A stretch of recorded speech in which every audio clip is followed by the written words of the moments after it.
Xalq deputatlari Namangan viloyati kengashi tomonidan o'quv-amaliy seminar tashkil etildi.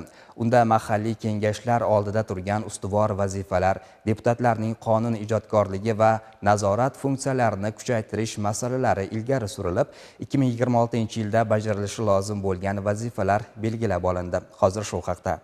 Xalq deputatlari kengashlari faoliyatini samarali tashkil etish, deputatlik nazoratini kuchaytirish va aholi manfaatlarini himoya qilish bugungi kunning muhim talabi hisoblanadi.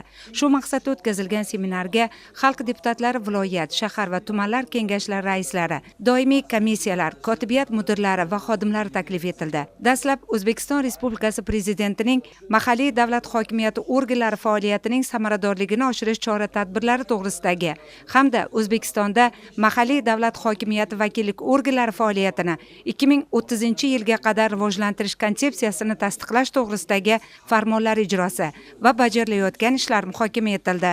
O'zbekiston rivojlanish davrida barcha jabhalarda ham iqtisodiy, ham siyosiy mamlakatimizning o'rni butun dunyoda bilinib turibdi. Bunda deputatning vazifasi nimadan iborat?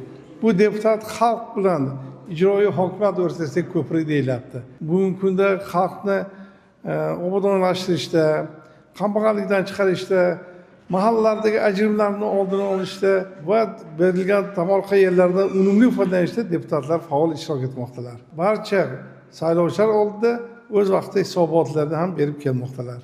Shundan so'ng Namangan shahri va tumanlar kengashlarining 2025-yildagi faoliyati tahlil etildi.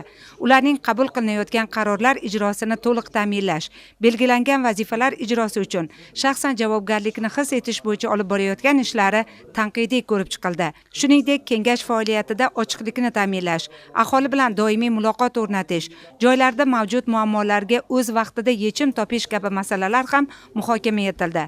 Korrupsiyaviy omillarni aniqlash, tahlil qilish va bartaraf etish bo'yicha amalga oshirilayotgan ishlar sust olib borilayotgani, 2026-yildan boshlab kengashlarning alohida ajratilishi bu yo'nalishdagi mas'uliyatni yanada oshirishi, shunga ko'ra har oyda mahalliy tashkilotlar faoliyati hududiy kengashlar tomonidan tizimli o'rganilishi lozimligi ta'kidlandi. Mahalliy hokimiyat vakillari mana tuman hokimlaridan ajratildi, ularga bir qator vazifalar yuklatildi. 33 ta vakolatlar shu kengashlarga olib berildi. Hamda kengashlar zimmasiga qator vazifalar ham yuklandiki, bugun biz sidqidildan, bugun biz fidoyilik bilan ishlashimiz talab etilmoqda. Hurmatli Prezidentimizni 25-yil dekabr oyidagi Oliy Majlis parlamentiga hamda xalqimizga murojaatlarda bu deputatlik so'rovini endi tahlili o'tkaziladi. Hamda lozim bo'lsa prokuratura organlariga taqdimnoma chiqarilib, buni bajarmagan ijro hokimiyati rahbariga nisbatan jazo qo'llanish haqida aytib o'tganlari bu bizni ishimizni yana ham bir yengillashtirdi desam bo'ladi. Bugungi seminarimizda barcha shu kengash raislarimiz hamda kotibiyat mudirlarimizga kelgusida kengash o'rganishi hamda kengash so'rovi institutlaridan kengroq foydalanish haqida ham tushunchalar berdik. Seminar davomida har bir deputat faoliyatini xalq manfaatiga qaratishi, intizom va mas'uliyat bilan ishlashi tushuntirildi. Shuningdek, hududlardagi muammolarni bartaraf etishda faol bo'lish, deputat so'rovlarini yuborish, hududlarni ijtimoiy-iqtisodiy rivojlantirishga munosib hissa qo'shish bo'yicha amaliy takliflar ilgari surildi.